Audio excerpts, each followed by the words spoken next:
وعلى آله وصحبه في كل لمحة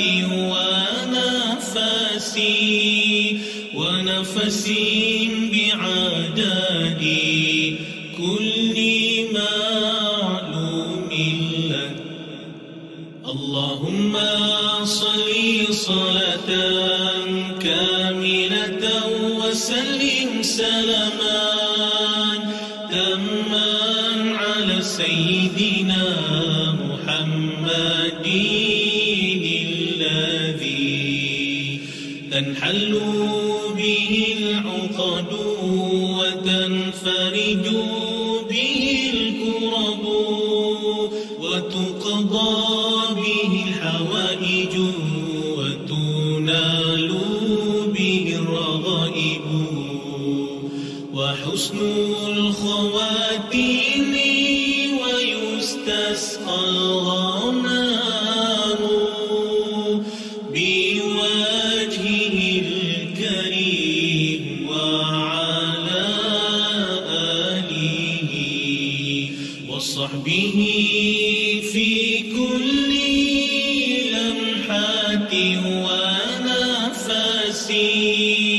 ونفس بعدد كل معلوم لك. اللهم صل صلاة كاملة وسلم سلاما تاما على سيدنا محمد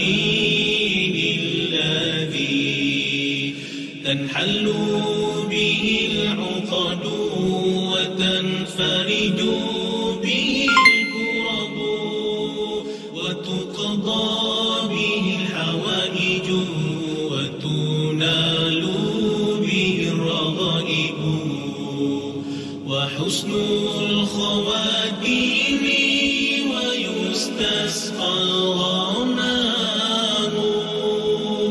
بوجهه الكريم وعلى آله وصحبه في كل لمحة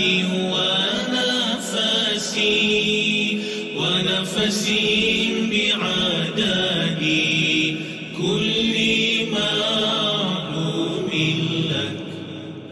اللهم صل صلاة كاملة وسلم سلاما تاما على سيدنا محمد الذي تنحل به العقد وتنفرج به الكرب وتقضى به الحوائج وتنال به الرغائب وحسن الخواتيم ويستسقى الغمام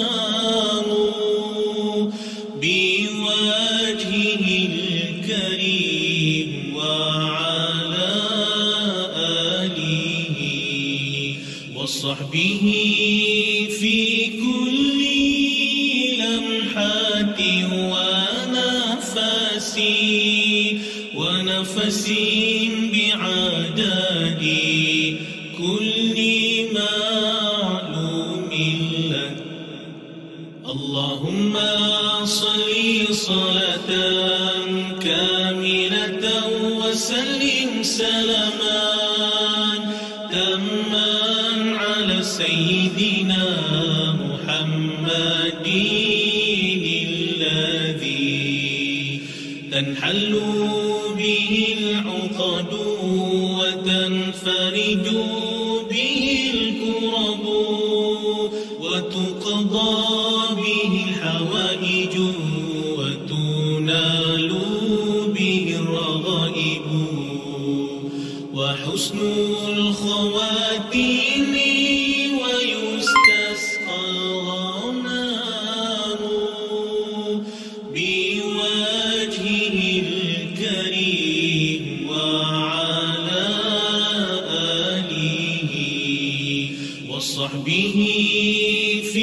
كل لمحة ونفس بعدد كل معلوم لك. اللهم صل صلاة كاملة وسلم سلاما تاما على سيدنا محمد الذي تنحل به العقد وتنفرج به الكرب وتقضى.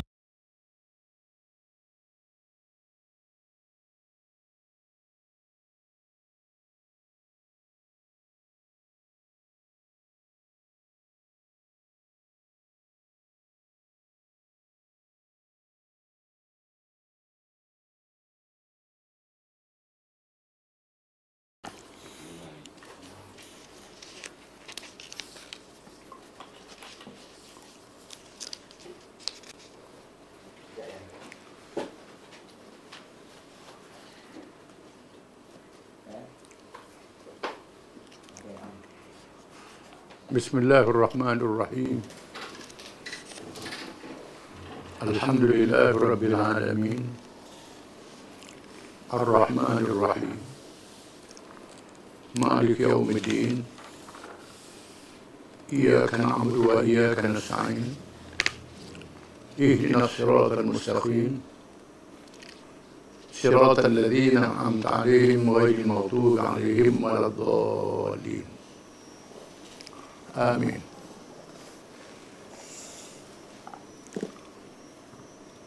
والصلاة والسلام على رسول الله وعلى آله وصحبه ومن تبعه ونصره ووالاه. ربنا زدنا علما وارزقنا فهما وحكمة. Kita bincang tajuk komunisme dalam bahasa Arab Asy'ariyah. Komunisme suatu ajaran atau pahaman yang berkait dengan ekonomi, yang juga mempunyai cara yang berhubung dengan politik dan kemasyarakatan, berdasarkan kepada kebendaan semata-mata. Ia dibentuk sebagai tindak balas daripada pahaman kapitalisme.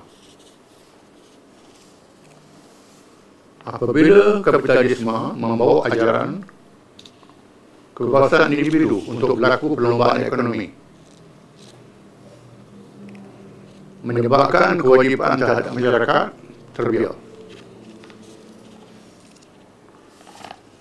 Sebagai tindak balasnya, dicipta ideologi komunisme untuk berpihak pada masyarakat, supaya milik harta hak masyarakat umum. Diriwayatkan juga pahaman ini dipengaruhi oleh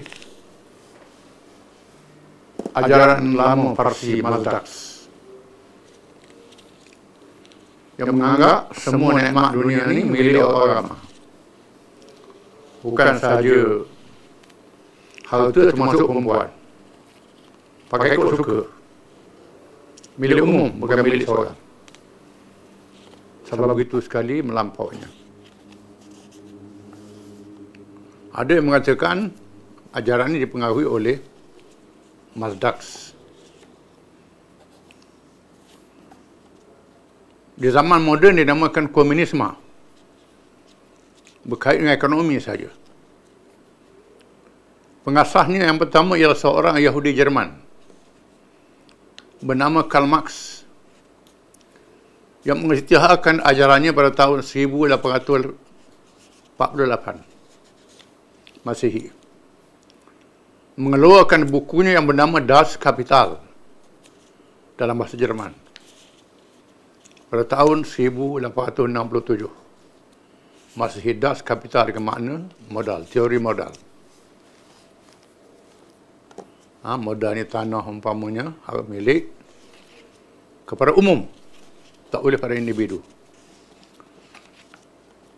Pembantunya bernama Engels, kemudian Lenin, yang memimpin revolusi komunis di Rusia, sehingga menubuhkan kerajaan kesatuan Soviet yang menegakkan ajarannya.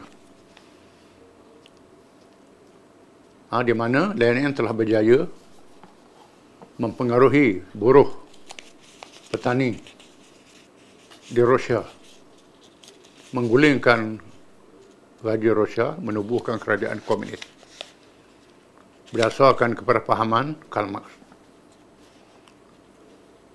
Lenin ini juga Yahudi juga.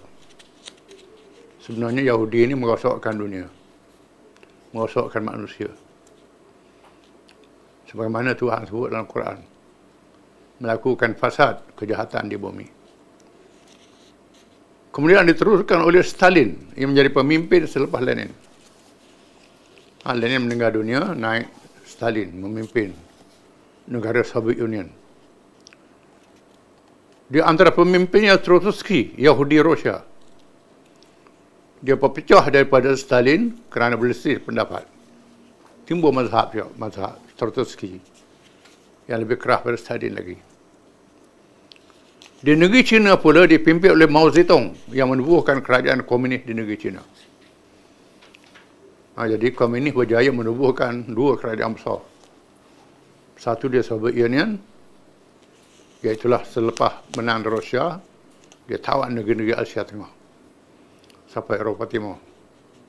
Dia sebuah negara Soviet Union, kesatuan Soviet yang terkenal kuasa besar dunia di abad yang lalu.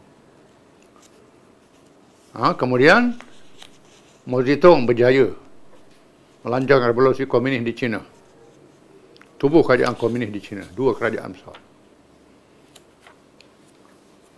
Dan diusahakan nak tubuh kerajaan komunis di Indonesia. Kan jumlah rakyat Indonesia yang besar, orang Islam pula. Tapi gagal, tak berjaya.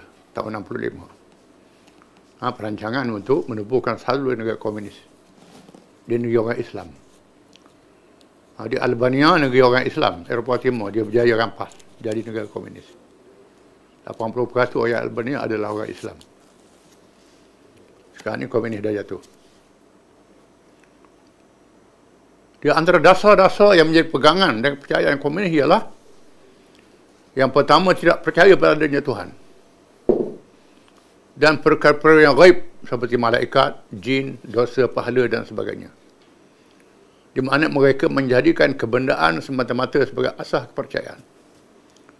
Walaupun terdapat kalangan penganut ajaran ini meminda ajaran mereka menurut keadaan setempat. Tetapi inilah yang menjadi asas ajaran komunisme. Oleh kerana itu, komunisme menentang semua agama dengan sekeras-kerasnya. Ini asas dalam buku Das Kapital. Di mana percaya pada Tuhan ni mengarut. Percaya pada Tuhan sesat. Tak ada Tuhan, kata dia. Mengikut ajaran Karl Marx. Padahal percaya pada Tuhan ni adalah fitrah manusia. Sifat semula jadi. Wa la in sa'altahum man khalaqas samawati wal arda la yaqulunna Allah. Dan juga engkau tanya mereka orang kafir, siapa yang menciptakan langit dan bumi? Nescaya mereka menjawab Allah. Ini mengikut fitrah, sifat semula jadi manusia. Termasuklah yang tak percaya ada Tuhan pun. Pokok komunis yang tak percaya ada Tuhan ni, bila berlayar di lautan, mari ribut taupan, tengah malam gelap gelita, kapal nak tenggelam. Di masa itu hati kecil dia minta tolong dengan Tuhan. Dia naik kapal terbang, umpamanya. Berlaku cuaca buruk, nak jatuh kapal terbang. Masa tu minta tolong dengan Tuhan. Ini fitrah manusia. Bahkan dia beritakan, termasuk Lenin, bila dia sakit berat, di mana dikelilingi oleh anggota Politburo Parti Komunis Soviet.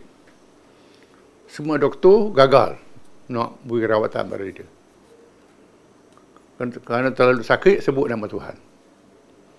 Lalu tanya dia, mengapa sebut nama Tuhan? Kita tak percaya ada Tuhan. Tak tahan sakit, kata dia.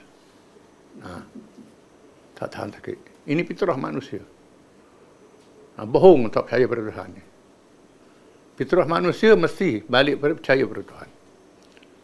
Termasuk orang asli di hutan yang berbelantara. Dia percaya ada kuasa gaib. Tuhanlah yang dia tak nampak menguasai alam ini. Ini fitrah manusia. Fitrah seluruh makhluk. Percaya adanya Tuhan. Jadi ajaran komunis bercanggah dengan fitrah. Walaupun dia cuba supaya nak tarik orang Islam. Tak apalah, mau semayang tak apa. Kalau komunis Melayu zaman dulu, semayang tarawih dalam hutan. Komunis Melayu semayang tarawih. Duduk selatan Thailand. Tak tinggal semayang jemaah pergi umrah. Tapi ideologinya komunis. Asas ajaran dia kalimat tak percaya pada Tuhan. Dia tipu saja. Banyak orang Islam tu tipu. Mula-mula nak lawan penjajah. Berkawan dengan komunis. Komunis sungguh lawan penjajah, ikut komunis lah. Jadi hanyut. Asas ajaran komunis tak percaya pada Tuhan. Yang kedua, menentang milik perseorangan pada harta benda. Dan menjadikannya milik umum. Tidak dibenarkan sekali lagi pada orang-orang berseorangan untuk memiliki harta yang banyak. Maka harta yang banyak kalau dihasilkan oleh sesiapa pun, hendaklah dimiliki negara untuk menjadi milik kepada umum. Jadi benda-benda yang besar, milik negara. Harta banyak, tak boleh. Orang berseorangan ni kena harta cukup makan je. Bila kaya-kaya, jadi milik kerajaan selalu. Ini kata dia. Bila berlaku milik kerajaan, dia rapah hak individu ni pula, ada negatif dia. Negatif dia merosokkan ekonomi dia. Contohnya, bila kenderaan, transport, milik kerajaan bukan milik umum. Bah rosok, apa rosok, tak ada ambil tanggungjawab. Kerana hak kerajaan, tak apalah. Tak apalah. Dan sebab itu, akhirnya komunis lari daripada komunis. Benar pada milik company, milik umum. Di mana perasaan nak milik ini adalah fitrah manusia juga. Bohong. Dia kata milik umum tu, sedangkan ketua-ketua dia kumpul harta senyap-senyap. Dalilnya bila komunis jatuh, didapati bekas pemimpin itu semua kaya belaka. Ada disimpan kat belakang. Tipu belaka ni. Dia tipu masyarakat, tipu rakyat. Yang ketiga, menghapuskan kelas dalam masyarakat. Iaitu kelas majikan dan buruh atau pekerja dan petani. Dengan mencetuskan penguasaan politik walaupun dengan menggunakan senjata supaya pemerintah dikuasai oleh masyarakat buruh dan petani. Dia guna tentera, guna revolusi, kerajaan, guna tentera. Kuasai. Rakyat dipaksa. Ni hak rakyat. Kerajaan ni milik rakyat semua. Lepas tu paksa rakyat pula. Sokong kerajaan. Yang tak setuju, pakai tembok itu je. Pakai bunuh je. Pakai keras. Untuk menguasai politik. Kononnya, ini hak rakyat. Tapi paksa rakyat. Nak hapuskan kelas, tak boleh. Dia kena ada majikan, ada pekerja. Kalau semua pekerja belaka tajak majikan, semua pekerja belaka. Mana boleh jadi? Tuhan dah atur dah manusia ni.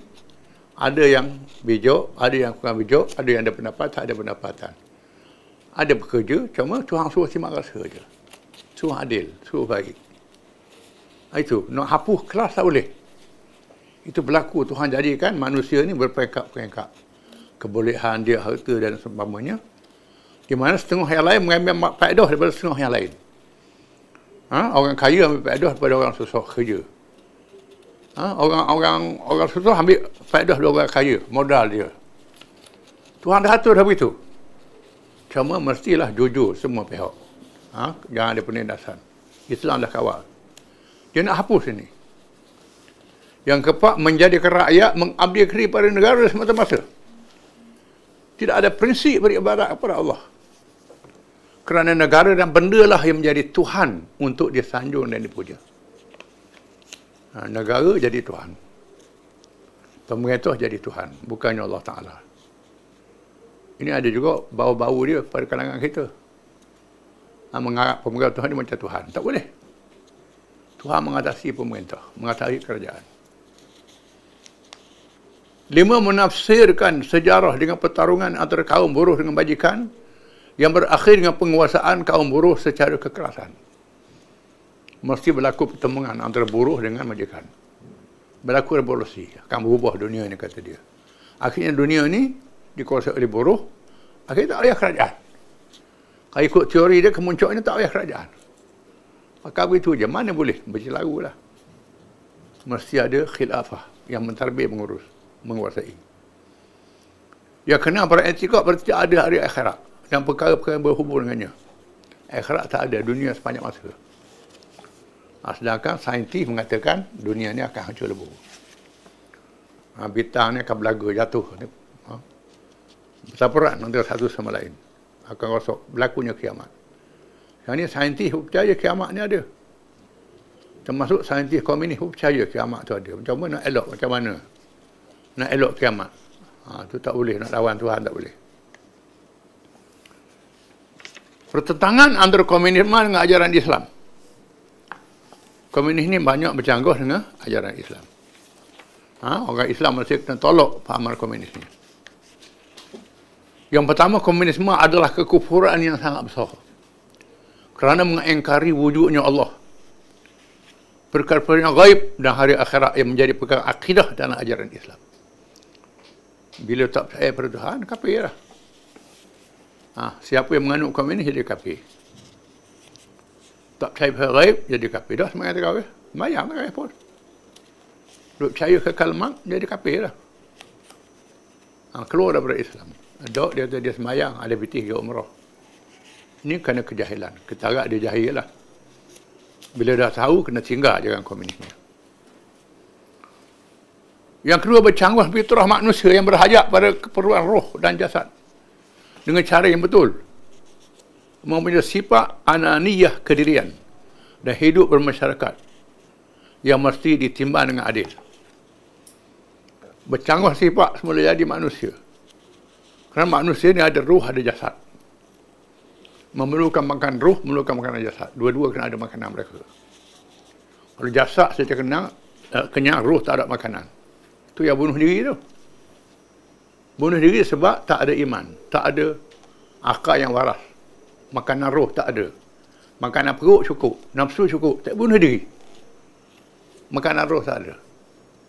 Akhlak, ilmu, iman itu makanan roh. Jadi orang Islam ni ada makan roh, ada makanan jasad, dua-dua. Mengapa berlaku bunuh diri itu? Kerana tak ada makanan roh. Yang bunuh diri itu senang, harta banyak, memuahkan nafsu, mengambil hawa, tiba-tiba bunuh diri. Kerana roh dia tak ada makanan. Kemudian sifat kedirian itu ada. Diri masing-masing ada. Masyarakat ada, keluarga ada, bermasyarakat. Mesti timbang dengan adil. Manusia tak boleh hidup seorang, hidup bermasyarakat. Kemudian kena ada kedirian, keluarga dia. Kena ada hak-hak diri, hak keluarga, hak masyarakat. Nak hapuskan hak-hak ni tidak boleh. Ketiga, tidak berperi kemanusiaan. Kerana menjadikan manusia seperti kilang dan alat. Dia sampai merampas hak milik mereka yang sepatutnya. Sedangkan pemimpin komunis menjadi pemilik yang lebih bernafsu daripada orang-orang bangsawan dan kaya di negara kapitalis. Dia nak hapus perasaan kedirian. Tidak boleh. Nak gunakan rakyat sebagai kilang. Rakyat untuk menghasilkan barangan. Itu kerja rakyat. Orang cocok tanam, menghasilkan makanan banyak-banyak. Orang kilang menghasilkan pengeluaran banyak-banyak. Tambah harta negara. Itu jalan. Nak milik harta tak boleh. Jadi rakyat jadi kilang. Orang bangsawan memiliki kekayaan. Keempat, mempunyai kelemahan terbuka kerana ia dicipta oleh manusia lemah dan bersifat dendam terhadap sesama manusia dengan cara yang sangat zalim. Oleh kerana ajaran manusia buat, bukan ajaran Allah, maka ada kelemahan-kelemahan yang banyak. Manusia adalah makhluk. Kemudian sifat dendam. Bila berlaku penindasan, dendam orang yang tindas tu. Sehingga berlaku di luar batas pri kemanusiaan. Berlaku kezaliman sama manusia. Wallahu a'lam.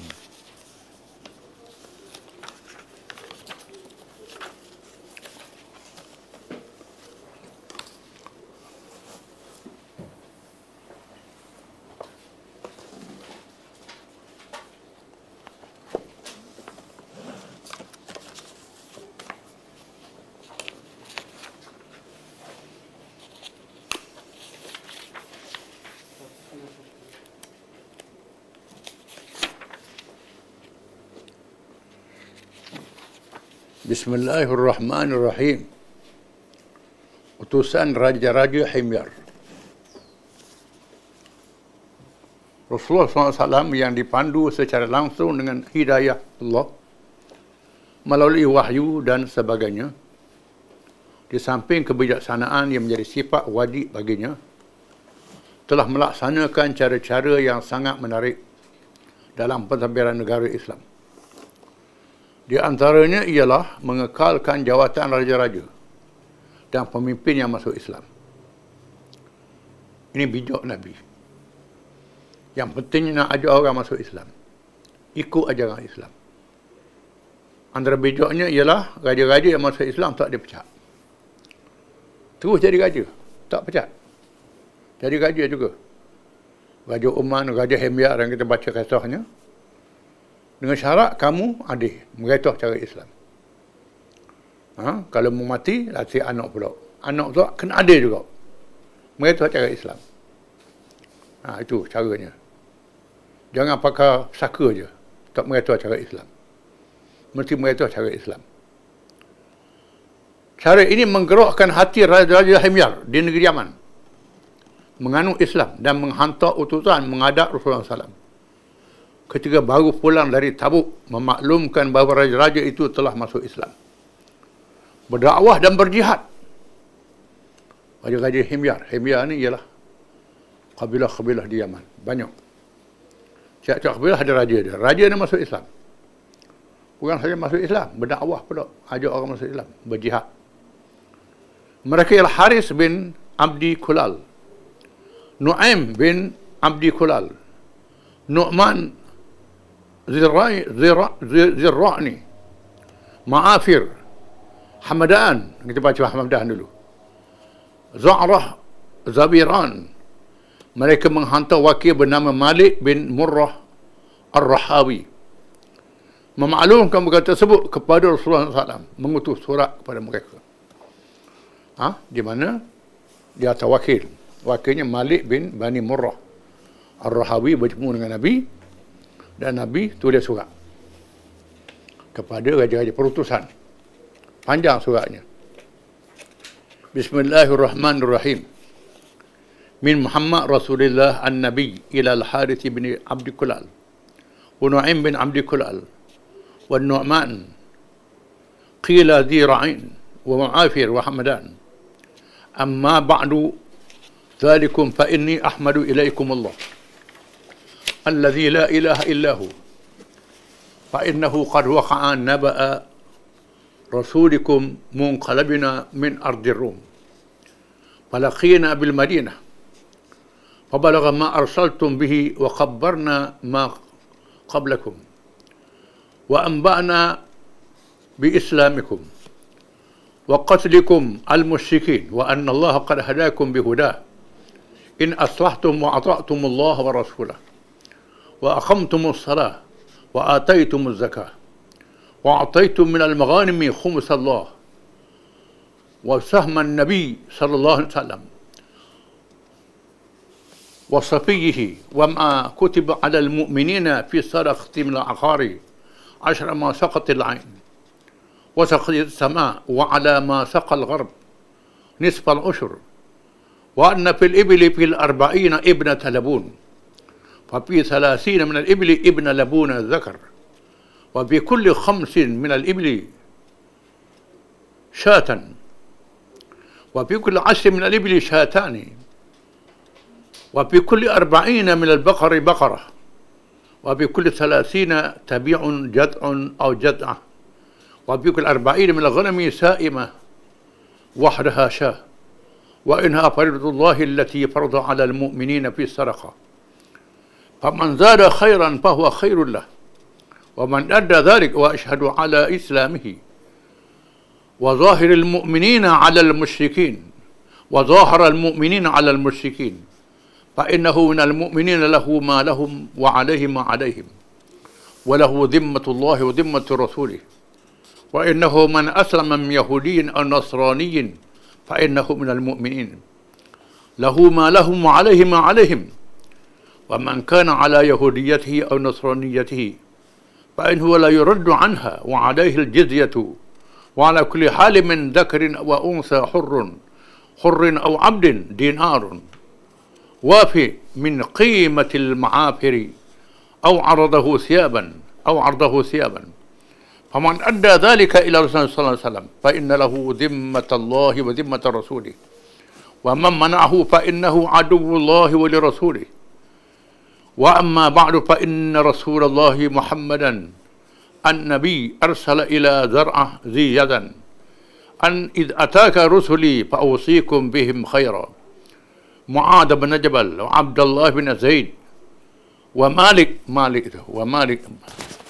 bin Murrah wa ashabahum wa an ajma'u ma 'indakum min as-sadq wal jizyah min makhalifikum wa ablighuha rusuli wa in amirahum Mu'adh bin Jabal fala yanqalibanna illa radiya amma ba'du fa inna Muhammadan yashhadu an la ilaha illallah wa annahu 'abduhu wa rasuluhu ثم إن مالك بن مرة الرهاوي قد حدثني أنك أسلمت من أول حمر وقتلت المشركين فأبشر بخير وآمرك بحمر خيرا ولا تخونوا ولا تخاذلوا فإن رسول الله ومولى غنيكم وفقيركم وأن الصدقة لا تحل لمحمد ولا لأهل بيته وإنما في زكاة يزكى بها على فقراء المسلمين وابن السبيل وإن مالكا قد بلغ الخير وحفظ الغيب فأمركم به خيرا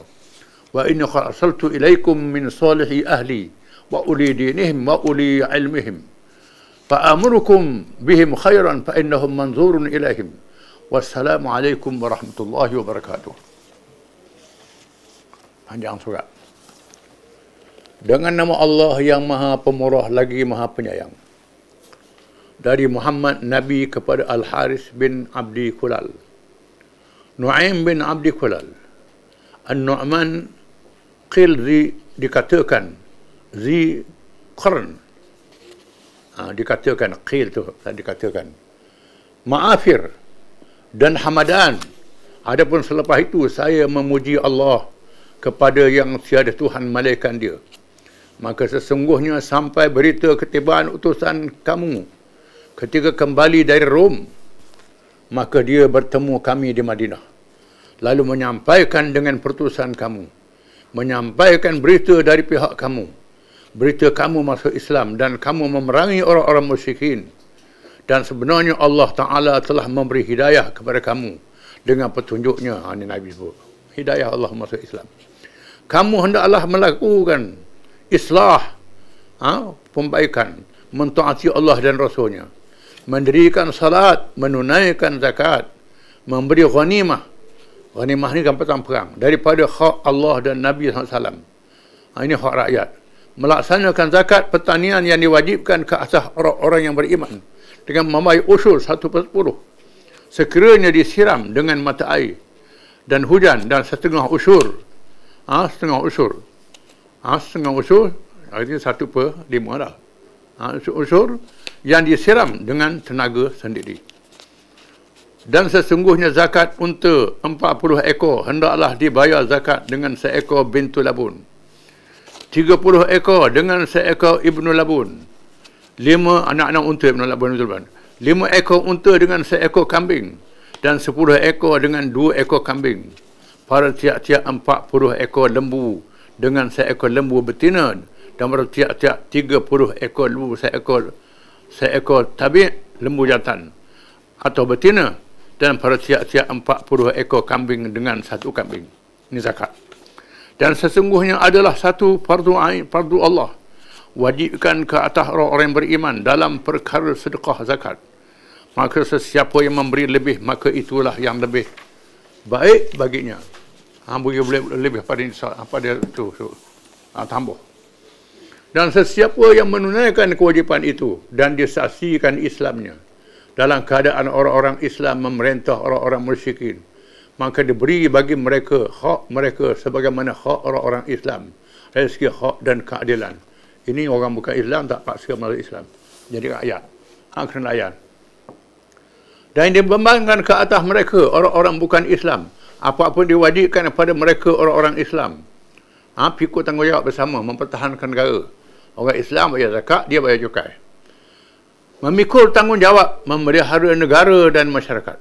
Dan sesiapa yang mahu terus menganut agama Yahudi dan Kristiannya, maka sesungguhnya dia tidak ditolak dan diwajibkan ke atasnya membayar jizyah, cukai.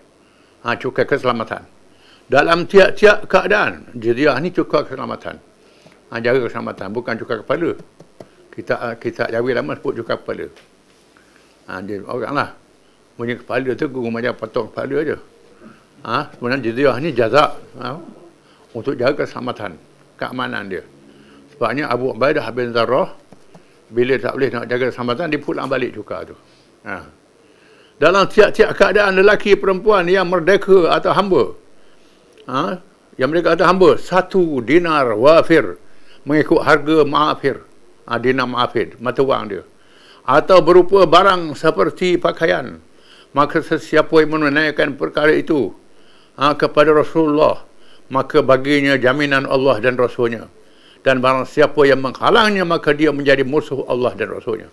Maknanya bagi duit pun boleh, bagi barang pun boleh. Jizyah ni.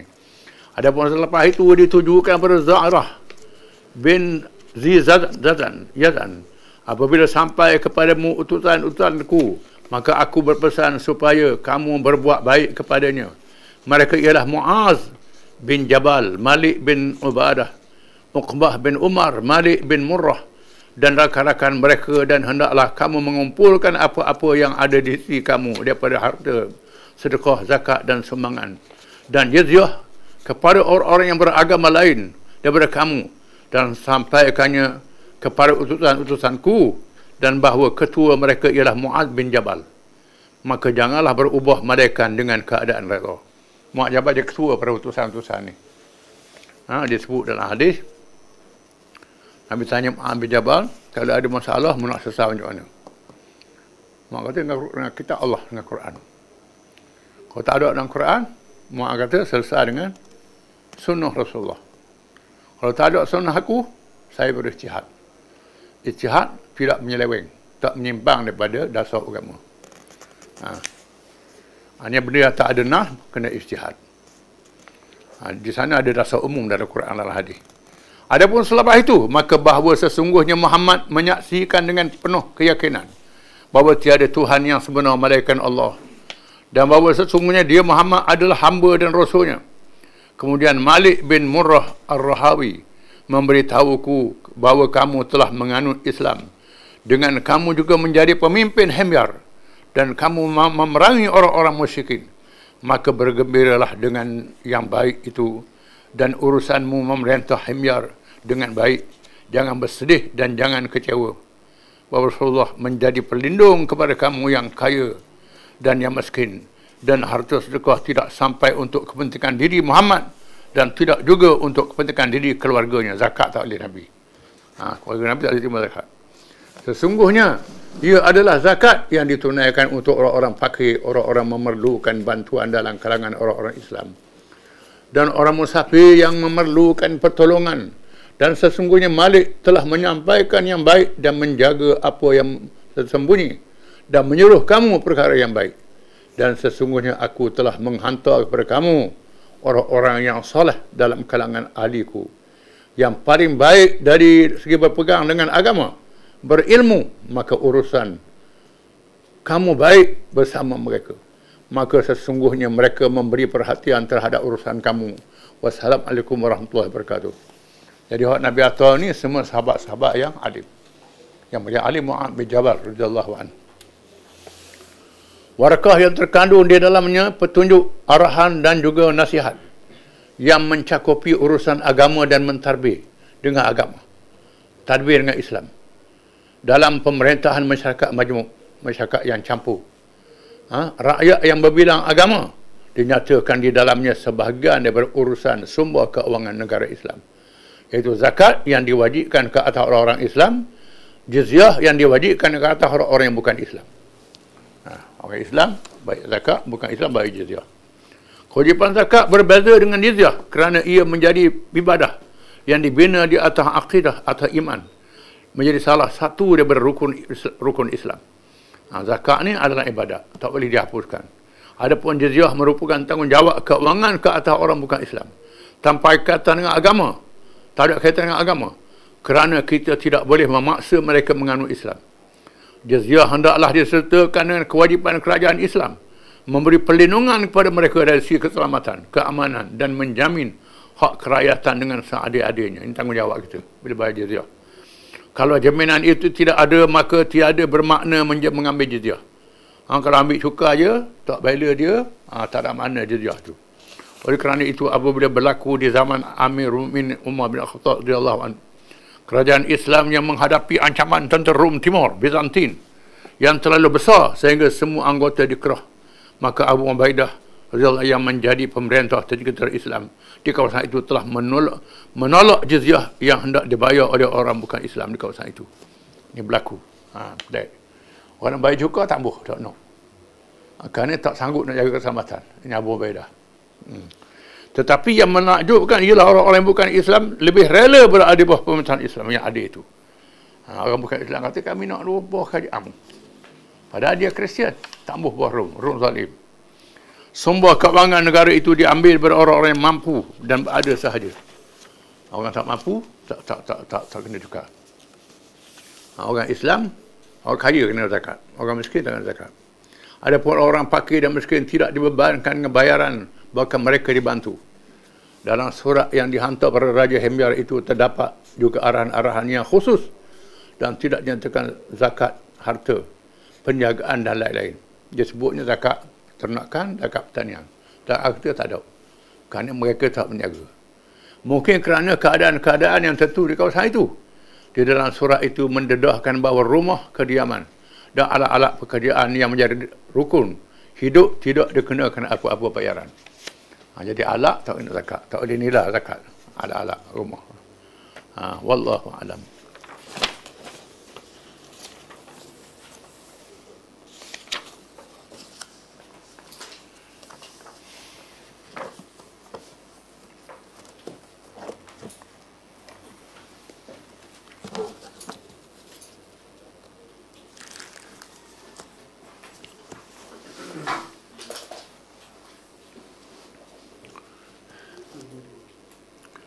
أعوذ بالله من الشيطان الرجيم فلما أحس عيسى منهم الكفر وقال من أنصاري إلى الله قال الحواريون نحن أنصار الله آمنا بالله واشهد بأننا مسلمون ربنا آمنا بما أنزلت واتبعنا الرسول فاكتبنا مع الشاهدين ومكروا ومكر الله والله خير الماكرين إذ قال الله يا عيسى إني متوفيك ورافعك إلي ومطهرك من الذين كفروا وجعل الذين اتبعوك فوق الذين كفروا إلى يوم القيامة ثم إلي مرجعكم فأحكم بينكم فيما كنتم فيه تختلفون فأما الذين آمنوا وعملوا الصالحات فأما الذين كفروا أعذبهم عذابا شديدا في الدنيا والآخرة وما لهم من ناصرين وأما الذين آمنوا وعملوا الصالحات فيوفيهم أجورهم والله لا يحب الظالمين.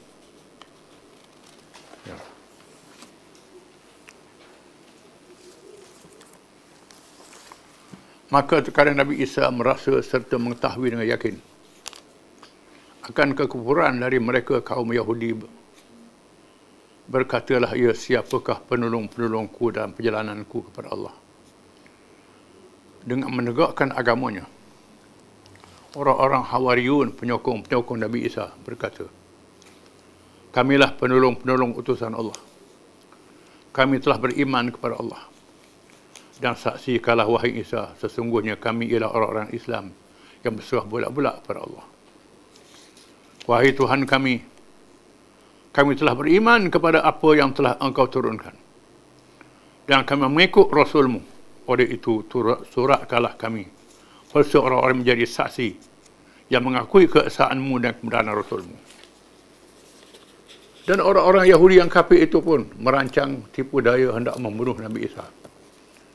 Dan Allah boleh membalas tipu daya mereka. Dan ingatlah Allah sebijak-bijak yang membalas dan menggagalkan segala jenis tipu daya. Ingatlah ketika Allah berfirman, wahai Isa, sesungguhnya aku akan mengambilmu dengan sempurna dan akan mengangkatmu ke sisiku dan akan membersihkanmu dari orang-orang kafir dan akan menjadikan orang-orang yang mengikutmu mengatasi orang-orang kafir yang tidak beriman kepadamu sampai hari kiamat. Kemudian akulah tempat kembalinya kamu. Lalu aku menghukum, memberi putusan tentang apa yang kamu sisihkan.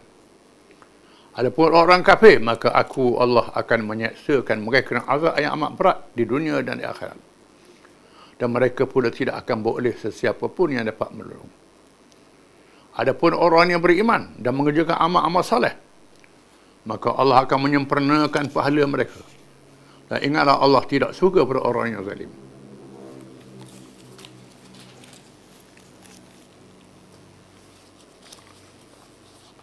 Setelah kita baca ayat-ayat terdahulu minggu lepas, Allah Ta'ala memberi mukjizat kepada Nabi Isa AS, menandakan kerasulan. Mukjizat ialah perkara luar biasa yang orang tak boleh buat. Allah Ta'ala yang boleh buat. Dia beri pada Rasul, Nabi, untuk menyokong Rasul itu. Menanda dia adalah Rasul. Perkara luar biasa. Ada pun luar biasa, dia buat ada orang jahat, itu sihir. Tipu. Luar biasa, orang bukan Rasul, itu karamah. Rasul disebut mukjizat. Mukjizat ni lebih besar pada karamah lagi. Allah Ta'ala beri mukjizat Nabi Isa AS. Boleh menghidupkan orang mati. Mana doktor boleh hidup orang mati? Orang yang buta daripada lahir boleh celak, boleh melihat. Penyakit yang tak boleh diobat, sapok dan seumpamanya boleh diobat. Mukjizat Nabi Isa. Dan dinyatakan Isa adalah menyempurnakan apa yang kurang pada Bani Israel setelah mereka meninggalkan kitab Taurat. Beramal kitab Taurat juga. Tiba-tiba orang Yahudi menolak kerana ikut hawa nafsu. Tak mau pakai perubahan Nabi Isa bawa. Akhirnya mereka merancang untuk bunuh Nabi Isa. Setelah membunuh Nabi Zakaria dan membunuh Nabi Yahya alaihi wassalam, dua beranak dibunuh. Nak bunuh Nabi Isa pula. Falamma ahassa Isa minhum al-kufra qala man ansari ila Allah. Manakala Isa merasakan orang-orang Yahudi terus dalam kekufuran, kesesatan, dan hendak membunuhnya, nak bunuh Nabi Isa. Qala man ansari ila Allah. Lalu Isa berkata kepada sahabat-sahabatnya, siapa kalangan kamu yang sanggup menjadi penolong-penolong aku dalam perjuangan untuk berdakwah, menegakkan agama Allah, menyambung perjuangan bila aku diangkat oleh Allah. Bila aku tak ada, siapa nak sambung, nak tolong agama Allah ni? Qala al-hawariyuna nahnu ansarullah. Berkatalah hawariyun, sahabat-sahabat yang setia, hawariyun. Hawariyun ni sahabat yang setia. Disebut dalam hadis, Zubair bin Awam ialah sahabat yang paling banyak kawal Nabi, selamatan Nabi. Orang tak ada, dia kawal Nabi. Nabi kata, likulli nabiyyin hawari wa hawari az-Zubair. Tiap-tiap sahabat tu, Nabi ada pengawal, ada orang yang setia dengan dia. Hak setia dengan aku, Zubair bin Awam radhiyallahu anhu. Hawariyun ni dikatakan 12 orang saja. 12 orang saja. Qala al-hawariyuna nahnu ansarullah. Berkatalah orang-orang pilihan di kalangan yang beriman, kalangan sahabat Nabi Isa AS yang sanggup berjuang menegakkan Islam. Kamilah penolong-penolong agama Allah. Amanna billahi wa syahad bi anna muslimun. Kami beriman dengan Allah dan saksikanlah kami adalah orang Islam yang ikhlas yang sebenarnya. Rabbana amanna bima anzalta wattaba'na ar-rasul faktubna ma'a syahidin. Mereka berdoa, wahai Tuhan kami telah beriman dengan apa yang telah Engkau turunkan. Kami ikut Rasul Isa AS. Dan tulislah kamu di kalangan orang-orang yang menjadi saksi dengan keesaan Allah dan kuasa Nabi Isa AS. Disebut dalam hadis, Nabi kata, ala inna rahal islami dairah faduru ma'al islam ala inna al-kitab wa sultana sayftariqan fakunu ma'al kitab ala inna fikum umara'an ya'maluna amsi wa la ya'maluna lakum fa in ata'tumuhum adallukum wa in ahsaytumuhum qatalukum qalu madha nasna'u ya Rasulullah qalu kunu ka ashab Isa nusru bil manashir. Nabi kata, ingatlah,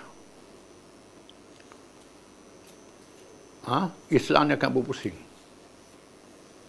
macam paksi gasing, dia berpusing macam tayar, kadang-kadang atas duduk bawah duduk atas, pusing. Islam ni kadang-kadang menang, kadang-kadang dikalahkan. Kadang-kadang dijunjung tinggi, kadang-kadang dihina. Nabi kata, Islam ni. Fakunu ma'al Islam. Kamulah bersama dengan Islam. Masa Islam menang, Islam kalah, ikut Islam. Nabi kata, jangan lari pada Islam. Ala ini kita sultan sayftariqan. Ingat, Quran dengan sultan yang berkuasa akan bertelekah. Quran kata begini, sultan yang memerintah kata begini. Berlawan. Sultan dengan Quran. Sultan ni pemerintah lah. Pemerintah dengan Quran berlawan. Mana ikut mana? Fakunu ma'al kitab. Ikut Quran. Yang ikut pemerintah. Akan ada kalangan kamu pemimpin-pemimpin yang beramal untuk mereka, bukan untuk kamu. Kalau kamu taati mereka, mereka menyesatkan kamu. Kalau kamu lawan mereka, mereka bunuh kamu. Macam mana? Kalau ikut dia, jadi sesat. Kalau lawan dia, dia bunuh. Sahabat tanya, kalau berlaku pun macam mana? Madza nasna'u ya Rasulullah? Qalu kunu jadilah kamu, kalau berlaku begitu, kamu ikut sahabat-sahabat Nabi Hawariyun. Mereka dibelah dengan gaji dan disalib pada kayu, pada batang kayu. Mereka tak beranjak dengan Islam. Walaupun dibelah dengan gaji sebelah dua tubuh. Tak beranjak dengan Islam. Walaupun disalib pada pokok kayu. Tak ikut sahabat-sahabat Nabi Isa alaihissalam. Wa ma kunallahu wallahu a'lam. Ya, tamu lepas.